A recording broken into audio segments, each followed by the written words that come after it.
नमस्कार दोस्तों, back to our channel friends. मैं आप सबका अपने चैनल स्टॉक्स फॉर लाइफ में बहुत स्वागत करता हूं। Welcome to STFL family. डे फिल्म बस हो पता है कि शाम को हमारी एक वीडियो आती है स्टॉक फटाफट या फिर न्यूज़ फटाफट, जहां पे वीडियो एक चर्चा ने कौन स्टॉक में क्या न्यूज़ आ रही है और क्या बेस्ट बैंक लेवल इमर्ज हो रहा है। इतना फ्रेंड्स अपने होमवर्क करके आता हूँ। आपसे रिक्वेस्ट है वीडियो के एंड तक बने रहे, क्योंकि आज के दिन बहुत बड़ी बड़ी अपडेट्स है। चैनल फर्स्ट टाइम होंगे सब्सक्राइब कर सकते हैं इस तरह क्वालिटी कंटेंट को सबसे पहले एक्सेस करने के लिए। Now without dealing any for time, let's begin. बात की जाए, ICICI सिक्योरिटीज़ ने बहुत ही इंपॉर्टेंट जो स्टॉक्स है उसको चुना है। और दोस्तों उसमें अगर आप देखें तो बहुत सारे स्टॉक्स के नाम हमें देखने को मिल रहे हैं, जिसमें हमें ICICI प्रूडेंशियल, एयरटेल, दीपक नेटेड से दोस्तों बहुत सारे स्टॉक्स का नाम हमें देखने को मिल रहा है। इसके पहले गाइस मैंने दीपक नेटेड के जितने भी प्लान्स हैं आपको बताया था, बताया भी था गाइस कि आने वाले कल में दीपक नेटेड बहुत ही एग्रेसिवली काम कर रही है। इनके फिनॉल्स और एसेट उनका बिजनेस 2022 में गाइस पक्का अच्छा करने वाले हैं। इसमें अच्छे खासे प्राइस करेक्शन होने के बावजूद भी एक अच्छी खासी रिवर्सल हमें देखने को मिल रही है। हाल फिलहाल में गाइस हमें 2000 करोड़ का एक मेगा QIP का न्यूज़ हमें देखने को मिल रहा था। तो इसी बीच में गाइस जो टारगेट्स हैं इसको बहुत ज़्यादा अपग्रेड कर दिया गया। मैं बोलूँगा गाइस कि इधर पे एक लॉन्ग टर्म रिग्रेट हो सकता है अगर दीपक नेटेड पर निवेश नहीं करते हैं तो।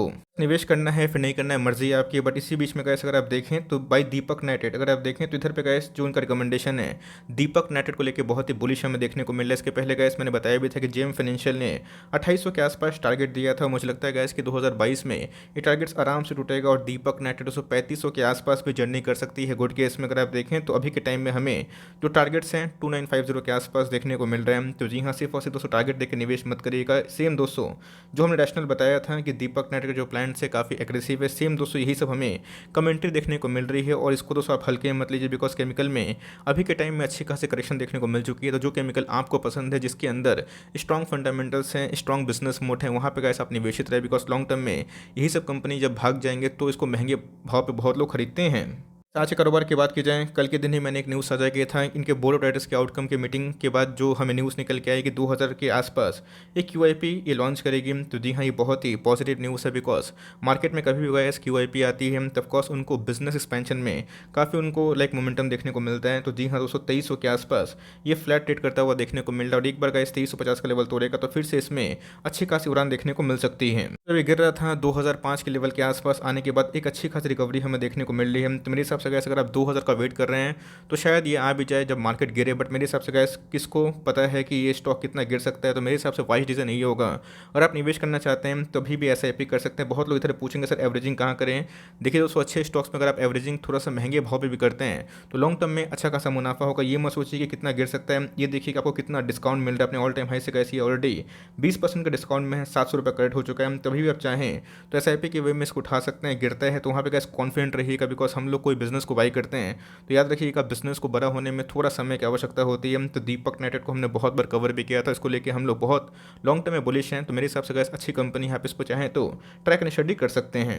स्कैम्स की बात की जाए, इसमें लगातार हमें फॉल देखने को मिल रहा है। आज दोस्तों इसने 2600 का लेवल ध्वस्त कर दिया। इसके पहले भी गैस मैंने बताया था कि फिबोनाची पैटर्न अगर आप उसको जानते हैं, उसको फॉलो करते हैं तो एक्जैक्टली गैस जब स्टॉक में करेक्शन होता है उस लेवल के बाद हमें रिट्रेसमेंट देखने को मिलता है। तो 2550 का लेवल और 2500 के आसपास लेवल, ये दोस्तों मुझे लगता है कि फिबोनाची पैटर्न से एक बॉटम आउट होने की कोशिश कर सकता है। कोई भी कंपनी भागेगी तो उसके बाद गिरावट हमें देखने को मिलती है। बट इसमें जो गिरावट हुई है, प्रमोटर ने बहुत ही गलत समय में माल सेल किया, क्योंकि AMC कंपनी में अभी के टाइम में एक अच्छा खासा प्रेशर क्रिएट हो चुका है। तो मेरे हिसाब से कैसे सिर्फ ये नहीं गिर रहा है, HDFC AMC की बात की जाए, निपॉन की बात की जाए, सारे म्यूचुअल फंड के हाउसेस है उसमें हमें गिरावट देखने को मिल रही है। तो कंपनी क्वालिटी में कोई भी खराबी नहीं है, डेफ्री कंपनी है। इधर पे आप CMP में आराम से उठाना स्टार्ट कर सकते हैं। मुनाफी पैटर्न से गैस ऑल टाइम हाई से अगर 38% के आसपास करेक्शन दिखाता है तो वो दोस्तों हमें MOS का लेवल दिखाई पड़ता है। और उसके बाद फर्दर गिरता है तो सुपर MOS आप लगा दीजिए, जहाँ पे आप लॉन्ग टर्म में ऑफकोर्स पैसा बनाने की क्षमता रख सकते हैं। याद रखिए दोस्तों, असल बात तो ये है मार्केट में सबको जल्दी पैसा बनाना होता है, बट स्टॉक मार्केट ऐसा काम नहीं करता। अगर आप लॉन्ग टर्म इन्वेस्टर होते हैं तो आपको मार्केट की उठा पटक से डर लगेगा नहीं। आपको कॉन्फिडेंस होना चाहिए कंपनी के बिजनेस को लेकर। तो कंपनी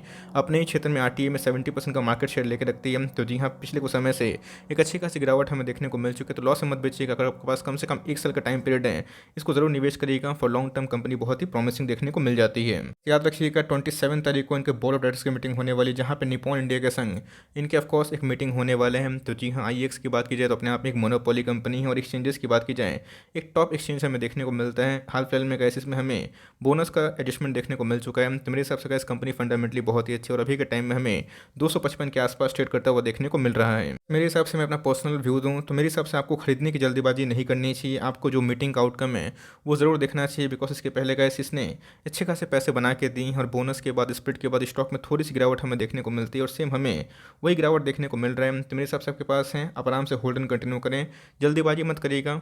फर्दर अगर गिरता है हम 235 के आसपास, 230 के आसपास, वहाँ पे फ्रेश बाइंग एसआईपी के वे में हो सकती है। और कभी गैस थोड़ा सा और गिरता है तो बहुत अच्छा निवेश करने का प्लान हो सकता है। 27 तारीख को आउटकम क्या आने वाला है देख लीजिएगा, उसके बाद चाहें तो फर्दर डिसीजन ले सकते हैं।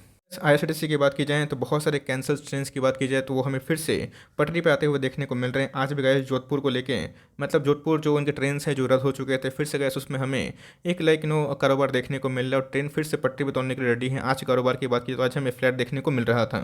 बहुत लोगों ने एक कॉमन सा क्वेश्चन पूछा कि सर इधर पे एफआईएस और डीएस कंटिन्यूसली सेल कर रहे हैं तो क्या इधर पे सही में गुंजाइश बनती है फिर नहीं बनती है, बिकॉज वो सब बड़ी पार्टी है। दोस्तों मैं आपको पहले बता दूं, जब इधर पे ये फ्लैट ट्रेड कर रहा था यहाँ पे गैस एफआईएस और डीएस का नामो निशान में नहीं था। जी हाँ दोस्तों, इधर पे एफआईएस और डीएस गायब थे। उसके बाद हमें एक अच्छा खासा आपको बताया कि स्टेक सेल देखने को मिला, जहाँ प्रोमोटर्स ने अपने स्टेक को कम किए बिकॉज उनको 75% से नीचे आना था। इसी के बाद दोस्तों एफआईएस की एंट्री हमें देखने को मिली और स्टॉक प्राइस काफ़ी बूम हो चुका था। तो इसके पहले भी एफआईएस और डीएस बहुत ही कम इसमें इंटरेस्टेड थे, बट जैसे ही दोस्तों उनका इंटरेस्ट बढ़ा तो स्टॉक प्राइस काफ़ी राइज हुआ। इसके पहले भी गैस इसमें एक कंटिन्यूसली मोमेंटम था। तो सिर्फ और सिर्फ एफआईएस और डीएस को देख के पैसा मत लगाइए, ये देखिए कंपनी के अंदर मोमेंटम है या फिर नहीं है। तो मुझे लगता है कि इसके लॉन्ग टर्म में जो मोनोपोली का टैग है ये कंटिन्यू कर सकता है। अगर उसको पूरा साल भर 6 महीना चलेगा भी नहीं तो हम लोग को ऐसा कोई परवाह नहीं है, क्योंकि हमारे पैसे ऑलरेडी गैस मल्टीपल टाइम्स हो चुके हैं। इन्होंने लिया हुआ है तो आई नो दोस्तों थोड़ा सा पेन होता है, बट येस ये पेन आपको झेलना पड़ेगा बिकॉज इनके ई टिकटिंग के बिजनेस, इनके जिम बिजनेस हैं और जितने भी अलग जो कारोबार हमें देखने को मिलते हैं कैटरिंग के, वो पटरी पे आते हुए देखने को मिलते हैं। तो गैस चॉइस आपके ऊपर है। मेरे हिसाब से गैस आपको लॉन्ग टर्म होल्ड करना चाहिए। अगर आपके पास पेशेंस है, मेरे पास पेशेंस है, मैं इसको बहुत ही ऊपर देखता हूँ, नो मैटर व्हाट कि कितना एफआईएस और डीएस निकल जाए, बट कंपनी के अंदर मोमेंटम सही रहेगा, इनके ग्रोथ सही रहेंगे तो आज नहीं तो कल दोस्तों बड़े निवेशक फिर से आ सकते हैं। इन्फोसिस को लेके मेरी कवरेज एकदम कंटिन्यूसली थी और दोस्तों 3 दिनों से लगातार इन्फोसिस अपना फ्रेश हाई टच कर रहा है। इसके पहले भी गए जो न्यूज़ का अपडेट होता है वो देने की कोशिश की तो बताए हुए थे कि इन्फोसिस में एक अच्छे खासे तेजी आने की उम्मीद भी है Q3 के नंबर्स के पहले, क्योंकि इसके अंदर काफ़ी ग्रोथ निकल के आ रहा है। जितने भी अच्छे स्टॉक्स हैं आईटी के उसमें काफ़ी तेज़ी आ सकती है। और सेम दोस्तों आज भी हमें इन्फोसिस फ्रेश हाई लगाता हुआ देखने को मिल रहा है और आज हमें 1.5% 2% के आसपास तेजी देखने को मिल रही थी। सब चाहें तो उसको ब्रेकआउट के पहले पकड़ भी सकते हैं। आपका स्टॉप लॉस होना चाहिए 1810 रुपये के आसपास। उस स्टॉप लॉस को लेके शॉर्ट टर्म ट्रेडर हैं ये काम कर सकते हैं। ये दोस्तों इनके लिए है जो शॉर्ट टर्म में मोमेंटम स्टॉक को पकड़ना चाहते हैं, बट यस जो लॉन्ग टर्म इन्वेस्टर हैं तो आराम से इसमें बैठे रहें। फ्रेश एंट्री की बात की जाए तो गैस वो आप डिसाइड करेंगे, because price all time high पे है। तो कभी भी करेक्शन हुआ तो वहाँ पे आप बोलेंगे कि सर इधर पे मैं फंस चुका हूँ। तो कंपनी पे आप फंसे उसे कुछ नहीं है। अगर आप अभी भी लेते हैं लॉन्ग टर्म तक होल्ड करते हैं 3 से 5 साल में, तो मुझे लगता है गैस कि अभी के टाइम जो मार्केट कैप है 7.5 लाख करोड़ के आसपास, 3-4 साल में ये 15 लाख करोड़ के आसपास भी मार्केट कैप कुछ हो सकती है, बिकॉज कंपनी बहुत ही अच्छी है। तो लॉन्ग टर्म में कैसे आप चाहें तो कंटिन्यू कर सकते हैं। फ्रेश बाइंग की बात की जाए तो मर्जी आपकी होनी चाहिए, बिकॉज अभी भी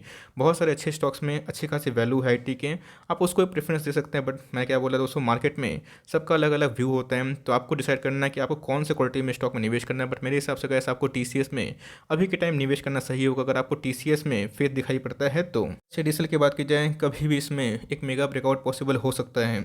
मैं क्यों बोल रहा हूँ तो गाइस डिपॉजिटरी अकाउंट इस क्वार्टर में भी भरपूर हमें देखने को मिल रहा है। आईपीओ के पाइपलाइंस एकदम सेट हो चुके हैं और दोस्तों आने वाले कल में फिर से जनवरी के महीने से बहुत सारे आईपीओस आएंगे, जिसका दोस्तों बेनिफिशियरी सीडीएसएल भी होगा। और आज हमें एक फ्लैट ट्रेडिंग होता हुआ देखने को मिल रहा था। मार्केट में गिरावट होगी, तेजी भी आएगी। इसके पहले गए जब हमने बोला था सीडीएसएल को 1100-1200 पे लेने के लिए, तो बहुत लोगों ने उधर पे 900 के आसपास टारगेट दिया था और उसके बाद दोस्तों सीडीएसएल ने 1600 का मार्क छुआ है। तो मुझे लगता है कि अगर आपको अभी भी निवेश करना है तो नेगेटिविटी को अवॉइड करें। कंपनी के नंबर सही हो रहे हैं तो कंपनी के प्रॉफिट बढ़ेंगे, तो भाई आपको ऐसी नॉइज से आपको फ्री रखना है। और इन सब स्टॉक्स में आपको एसआईपी जरूर कंटिन्यू करना है, बिकॉज यही सब दोस्तों लॉन्ग टर्म में मोनोपोली बिजनेस क्रिएट करते हैं और आपको मैसी पैसा बना के दे सकते हैं।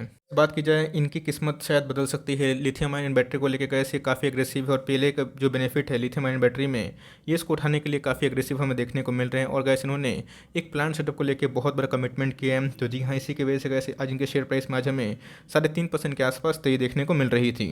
ईवी अगर मार्केट में आएगा और छाएगा तो उसमें जितने भी जो बैटरी मैन्युफैक्चरिंग यूनिट होते हैं गैस और जो शेयर्स होते हैं उसमें भी हमें एक अच्छी खासी रौनक देखने को मिलेगी, बिकॉज बिना बैटरी का ईवी चल सकता नहीं है। तो मेरे हिसाब से गैस ईवी में बहुत ऐसे बड़े बड़े कंपनी हैं जो खुद ही अपना जो बैटरी मैन्युफैक्चर कर रहे हैं। बट मेरे हिसाब से गैस ये भी एक शानदार कंपनी है। पिछले कुछ समय से ये और अमराजा बैटरी काफ़ी प्रेशर में देखने को मिल रहा है, बट दोनों कंपनी शानदार है। तो मेरे हिसाब से गैस अमराजा में अभी के टाइम में जो लीगल कोर्ट केस को लेके काफ़ी नेगेटिविटी है, बट यस दोनों अच्छी कंपनी आपके पास। अगर होल्डिंग कैपेसिटी 3 साल की है आप कंटिन्यू कर सकते हैं। फ्रेश एंट्री की बात की जाए तो मुझे लगता है कि इसको छोड़ के मार्केट में जो और अच्छे खासे ईवी में काम करते हुए देखने को मिलते हैं, सोना BLW है और भी अच्छी कंपनी है केपेट, उन सब में नज़र बनाइएगा। अगर आपका हॉरिजन लंबा है तो ही निवेश करिएगा, और लिए हुए हैं तो आप कंटिन्यू कर सकते हैं। डिक्सन को लेकर मैंने आज कवर भी किया था, 127 करोड़ 127 करोड़ के आसपास दोस्तों ये खर्च करेंगे अपने प्लांट को सेटअप करने के लिए। आज के कारोबार की बात की जाए तो आज हमें नेगेटिव देखने को मिल रहा था। इस मैंने कमेंट देखा कि सर कल नेगेटिव न्यूज़ थी तो आपने वीडियो बनाया, आज पॉजिटिव न्यूज़ थी तो भाई एक दिन में ही चला गया।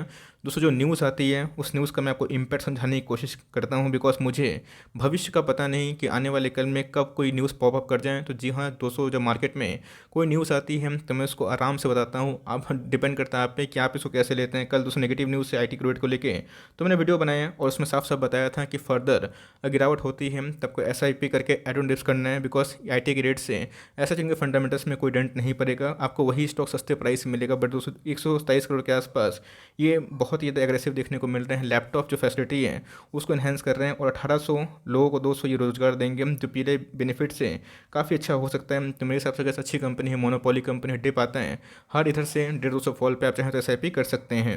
SBI कार्ड्स एंड पेमेंट्स को लेकर इसके पहले ही मैंने कमेंट्री करी थी कि मॉर्गन स्टैनली की बात की जाए, ब्रेवरी ब्रोकरेज हाउस की बात की जाए तो उन्होंने कहा कम से कम 1300 से 1400 के आसपास टारगेट दिया है और आज हमें ये 900 के ऊपर क्लोजिंग देखने को मिल रहा था। बैंक NBFC डाउन है तो कोई भी कंपनी डाउन रहेगी। यस, MDR चेंजेस को लेकर, दोस्तों चार्जेस को लेकर एक बहुत बड़ी कमेंट्री है। तो जी हाँ, सो अपने इंटरफेस को और भी सस्ता बनाने के लिए गवर्नमेंट मतलब जो RBI है ये प्रपोजल दे रही है कि आपको अपने डेबिट कार्ड पे UPI ट्रांजेक्शन पे चार्जेस कम करना पड़ेगा, जहाँ पे बहुत लोग इसको यूज़ करें। डिजिटल इंडिया की बात की जाए तो इसमें बहुत लोग डिटेली जुड़ पाएँ, लेकिन मेरे हिसाब से गाइस इसका मार्केट भी आने वाले कल में काफ़ी बढ़ सकता है। तो लॉस से मत बेचिएगा, कन्विक्शन है कंपनी पे, मुझे तो है गाइस। मैं इधर पे कार्ड बिजनेस को आने वाले कल में बहुत लंबा देखता हूँ, तो मैं इधर पे होल्ड एंड कंटिन्यू कर रहा हूँ और मुझे जो सफिशिएंट डिप मिलता है वहाँ पे गाइस मैं इसको ऐड करते रहता हूँ। ये ऐसे गाइस इनको कोई भी थ्रेट नहीं है। UPI जो कार्ड बिजनेस है दोनों अलग अलग कॉन्सेप्ट है। तो मेरे हिसाब से गैस आपका क्या व्यू है SBI कार्ड्स एंड पेमेंट्स को लेकर कमेंट बॉक्स में जरूर बताइएगा। और लिए हुए हैं तो मुझे लगता है कि आपको होल्ड एंड कंटिन्यू करना चाहिए। सारे ब्रोकर्स इसको लेकर काफ़ी बुलिश हैं और इधर पे गैस 92% के आसपास जो स्टेक हैं FIS DIS और प्रमोटर के पास, और FIS और DIS ने अपने स्टेक को गैस 3 गुना के आसपास कर ली है लास्ट 4 क्वार्टर्स में। इनके सब्सिडरी की बात की जाए टाटा मोटर्स में हमें 700 करोड़ का जो EV आर्म है उसमें निवेश आने को देखने को मिल सकता है और इसी की वजह से गैस आज हमें एक फ्लैट कारोबार देखने को मिल रहा था। ये बात में कोई बात की जाए बहुत दम दिखाई पड़ता है, क्योंकि टाटा मोटर्स की बात की जाए तो अपने आप में गैस एक विशाल का ही कंपनी हमें निकल के आती है और इसमें दोस्तों एकदम कोई डाउट नहीं है कि EV के क्षेत्र में ये नंबर 1 कंपनी है। बहुत लोग ऐसे इसको इंडिया का टेस्ला ही बोलते हैं। तो मुझे लगता है कि लॉन्ग टर्म में गैस टाटा मोटर्स इस चिप शॉर्टेज में भी अच्छे खासा सेल्स कर रही है। तो मुझे लगता है कि लॉन्ग टर्म में आप इसको SIP में एड ऑन डिप्स कर सकते हैं, बट दोस्तों आपका हॉरिजन लंबा होना चाहिए। 12 से 18 महीना इसको धीरे धीरे इक्का दुक्का स्टॉक हर 2-4 दिन में एक बार हो गया तो उसको खरीद ले और धीरे धीरे आप इसको ऐड कर सकते हैं और लिए हुए हैं तो आराम से कंटिन्यू करें, बिकॉज मुझे लगता है कि टाटा मोटर्स के फ्यूचर है वो काफ़ी प्रॉमिसिंग देखने को मिल सकता है। बात की जाए पॉलीकैब को, टाइमिंग करने की कोशिश मत करें। पॉलीकैब दोस्तों बहुत ही, मैं देख रहा हूँ चार्ट पे बहुत ही मजबूत बनता हुआ देखने को मिल रहा है और सब कुछ सही रहा, मार्केट गिरा नहीं, तो कैसे से मुझे लगता है कि एक मैसिव ब्रेकआउट देखने को मिल सकता है। आज हमें एक फ्लैट कारोबार होता हुआ देखने को मिल रहा था। नहीं भी होते हैं तो कोई दिक्कत वाली बात नहीं, हम लोग दोस्तों लॉन्ग टर्म इन्वेस्टर है और इधर पे पॉलीकैब में आने वाले कल में guys wires and cables business में आने वाले कल में एक अच्छी खासी रौनक देखने को मिल सकती है। तो 2600 का स्टॉक है, 2300-2400 के आसपास मिल रहा है। आप चाहें तो इधर से अपनी SIP कंटिन्यू कर सकते हैं। हर 50 के फॉल पे पॉलीकैब रिलैक्सो से स्टॉक्स को आप निवेश करना समझ सकते हैं। बात की जाए एशियन पेंट तो धूम मचा रहा है। एशियन पेंट अपने ऑल टाइम हाई के ही आसपास हमें देखने को मिल रहा है, बट बर्जर में दोस्तों हमें ऐसे कोई बड़ी मूवमेंट देखने को नहीं मिल रही और फिर से गैस हमें 750 के आसपास देखने को मिल चुका है। एक ही बात बोलूँगा कि बर्जर पेंट अपने आप में ही शानदार कंपनी है। आने वाले 3-5 साल में गैस इनके 10,000 करोड़ के आसपास कैपेक्स प्लान है। तो बहुत ही लॉन्ग टर्म का अगर आपको दाव है आराम से खेलिएगा, बहुत ही सेफ बिजनेस मॉडल है। मैं इसको दोस्तों हर एक डिप में खरीदना हूँ, बिकॉज आपको प्राइस नहीं फंडामेंटल से मतलब होना चाहिए। कंपनी का बिजनेस बहुत ही मजबूत है और पेंट सेक्टर दोस्तों अपने आप में ही एक बहुत बड़ा वेल सेक्टर है। तो मेरे हिसाब से गाइस बर्जर पेंट इस डिप में भी आराम से बाई है और फॉरवर्ड हर 20-30 के फॉल पे आप इसको ऐड कर सकते हैं। बट लॉन्ग टर्म है तो आप इधर पे पैनिक होकर बेचिएगा मत, टाइम दीजिएगा, आपके पैसे आराम से बन सकते हैं। बात की जाए मुथूट फाइनेंस में आज हमें 3-3.5% के आसपास तेजी देखने को मिल रही थी। आज फिर से गैस ये 1500 के लेवल के जानने के बाद वहाँ से थोड़ा सा प्रॉफिट बुकिंग देखने को मिल चुकी है। बहुत लोग बोल रहे हैं कि सर मुथूट फाइनेंस भाग नहीं रहा है, इधर पे मैं फंस चुका हूँ। दोस्तों इधर पे अगर आप देखें, आप अगर HDFC बैंक को ले लें, ICICI बैंक को ले लें, कोटक को ले लें, बजाज फाइनेंस को ले लें, फिनसर्व को ले लें, किस में तेजी है? सब में दोस्तों गिरावट हमें देखने को मिल रही है।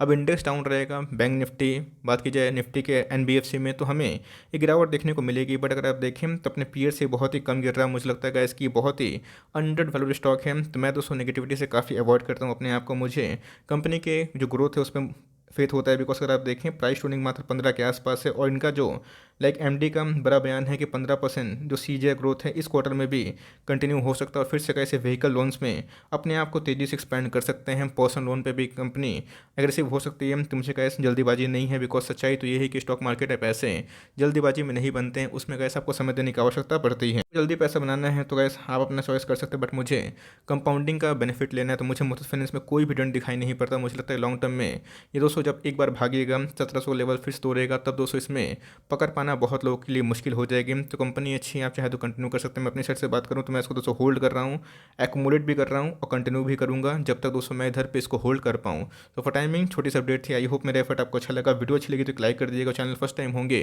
तो याद से सब्सक्राइब करना भूलिएगा। फर्दर कोई डाउट उसको ड्रॉप कर सकते हो, कुछ रिव्यू चाहिए उसका नाम ड्रॉप करना भूलिएगा। I would love to make a video on your demand. Guys मिलते हैं जल्दी ही, तब तक के लिए bye. Thanks for listening friends, God bless you all.